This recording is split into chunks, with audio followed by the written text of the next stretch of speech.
But that said, guys, we are now going into the second game between GGLeo and Rickardo. And it's 2-1 so far for Impunity and ManaSurge, respectively.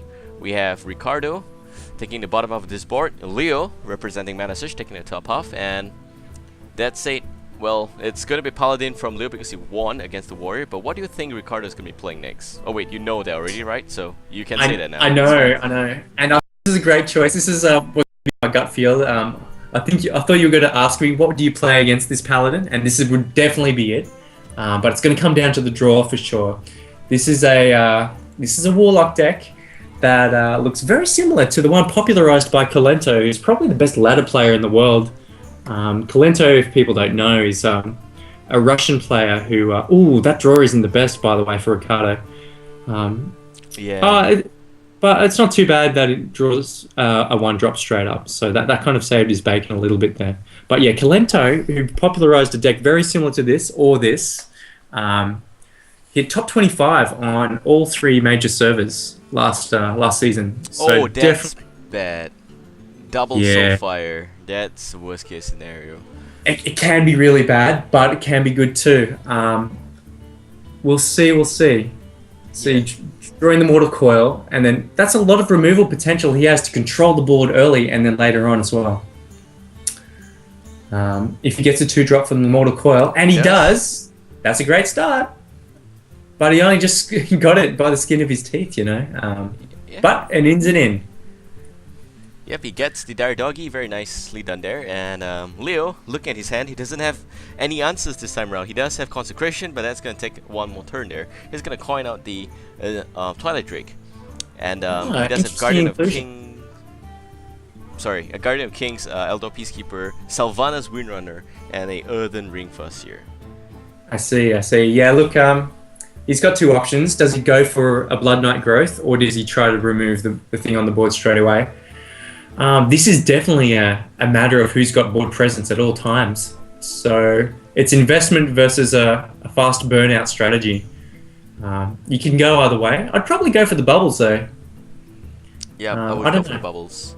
Yeah. Just sacrifice the 2/4. It's okay. Don't look at the Soulfire. The problem will go away. Just play the Scarlet Crusader and go into a Blood Knight next turn. Then we can think about a Soulfire then. Because even if the Twilight Drake runs into the 2/4, you can Soulfire that next turn. It's not a priest, it cannot heal up. Yeah, exactly right. And there's always the potential Paladin's going to play a bubble himself, making your growth. Oh no! Oh shit. Look, there goes that strategy. But look, he's still got board presence, which is not a bad position to be. That's a mistake. I would actually Soulfire the face here, just in case he gets a Doom Guard and the same problem persists. Oh well, maybe he doesn't feel that way. I can see why he's done it, but now he's in the awkward position of not getting the right cards. Luckily, he draws a 3 from the life tap. Where's he going to put it? I'll be putting it on the Taunter. But, I mean, it's not too bad either way. I would put it on he still has control here. Yeah. Look, he can still kill the Eldor. Yeah, that's right. And if he does, he's still got 3 minions on the board versus 0, and it's going to be hard for Leo to catch up. So, Consecration though. Consecration will even out the board. Yes. But I mean, if you consecrate now, then you still give the other person an opportunity to start a fresh board. Yes, which is going to start with a big Argent Commander. Yeah. Yeah, that's the perfect counter to a clear board, isn't it? Yep. Protected, really safe, and feeling very good. So that's Leo draws a Black Knight. This does not seem like the first aggro deck for the Paladin. It looks a little bit more control-ish, and that generally is not looking good. We're looking at Sylvanas here that, well, we all can see that Sylvanas can die, but the tricky thing here is if he uses the Argent Commander to kill it, there's a chance that Sylvanas is going to steal something. Rickardo's strategy is to try and fill the board with more minions, so that even if that happens this turn, it's not gonna steal the biggest one. So we'll see what Leo is gonna play next. He draws into Stampeding Kodo. Yeah, you're absolutely right. Filling the board, not putting damage onto the Sylvanas means that Sylvanas can't die and steal a minion this turn. So that was a good play. exactly what you said there. And the board controls turned around, and now Leo's in power. Yep, Mortal Coil, the dude, just for extra card draw, and he gets a Doom Guard. This is what I was saying. He should have just Soulfire the face. Now he's gonna have to make some really tough decisions as to what to play next. If he plays the Doom Guard, he's gonna lose Defender Argus and one Soulfire as well. This is not how I would have played this deck, seeing how I play a lot of Zoo deck as well. Absolutely. And look, you can't drop the Argus, because that then makes it a definite target for the Sylvanas, which can then steal your Argus. So, man, I think he's realised that now. Too late, but we'll see what he can do now. Yeah. Look, I don't know about you, but I think the play is to Doomguard to the face. Just go for the face and hope for the best, because the cards aren't in your favour anymore. What would you do? If I had Soulfired him a little bit earlier, now he'll be down to 12. Doomguard plus Defender Argus is gonna deal 9. Doomguard plus the 4/2 is gonna deal 9. And it's not enough for a kill, but the opponent's gonna drop down all the way down to just about 3 health. And well, I can only say that the Lock had very bad draw right from the start, and now he's paying for it. And generally, as long as he gets control, the Paladin should win this game here. Yeah, he's struggling for options. You can tell he's putting a lot of thought behind it, and the problem is none of the options are a good option. So I think this is one of those decisions in a game that you have to cut your losses and just go for the face. But, well, okay, he's made a decision, and he's decided to clear the board as best as he can, and it's only a 50-50 onto... Actually, what am I saying? If he steals something now, it's going to be that crappy 2-3 on the board. Yes, it will be the 2-3. Yeah. Okay, that's probably not so bad. I mean, he's choosing to play the longer game, basically. Yep. But I mean, Galbi Mecha Talk, by the way. Hmm. Let me tell you a story about Galbi Mecha Talk. That card. I can't believe they're playing this in tournament. This is crazy. It's a repair board. And who is it gonna repair today? It's either the Warlock or the Paladin. And it That's right. And it heals the Warlock. So It's a nice juicy 6, kind of bringing him back into the game, maybe? I don't know. He's 25 right now. If the repair board is completely rigged to his favor, he can practically never die. Yeah.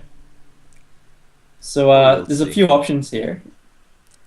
I'd be tempted to play out the Soulfire first and hope that it gets the Argus. But, I mean, you can go the other way and just try and squeeze out the damage with the Juggler. So,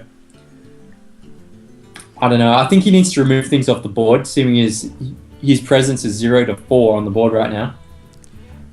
One thing to note though, one thing that I have to say is that Rickardo is playing this completely wrong. Because if he doesn't solve the puzzle in his hand, he's gonna draw another Doom Guard, and that's completely bad. Okay, Black Knight coming out, addressed the 4-2 with the bubble, treating it like it's child's play. And effectively now he's gonna pick off the Argus there with his own Argus and Dude, and dealing 6 damage to the face. Hopefully the repair board this time doesn't heal up the Warlock, and yes, it does again. So that's that's kind of comedy, but I'll tell you what, it's too little too late, even if he's getting enemies buffs. And double Doomguard, just like you predicted, Babel. Like, too many discards in the hand. It's just, it's not a situation you can win, I don't think. Yeah, man. Why did he not Soulfire first? The trick to playing this deck, I believe you would agree, is to try and throw as many cards away as possible as soon as you can. Yeah. Oh well. That's right. And he has the opportunity now to throw down another Soulfire, so let's see if he'll take your advice again. I hope he will. There's no point right now, because he has already discarded 1 Soulfire, 1 Doomguard. He has got 1 Doomguard in the field and 1 Soulfire. He doesn't have any discarding mechanic left in his deck, so he can keep the Soulfire now, for all I care. It doesn't matter anymore. It's past that stage. Yeah, I know what you're saying. The hard removals are gone, but if he doesn't use this Soulfire now to kill, say, the Earth and Farseer on the right, then I don't know if he'll have much chance on retaining a board presence. It's his only opportunities to try and get rid of as much as he can now. Remove 2 minions from the board now. Maybe he'll get a lucky heal from the repair bot a 3rd time, and then maybe he's still in the game. Otherwise, I don't know. We might see a Tyrion 4 ring. Sorry, what was that? Tyrion 4-ring coming in the next turn. Oh, yeah, because I can't see Leo's hand, unfortunately. So that's tough. Yeah. That's real tough. So Rickardo just needs to make a decision and sort of bite his lip as he does it, I'd say. Well, I would propose to not so far the repair bot because it's been healing him so far. And Yeah, no, that's a good call.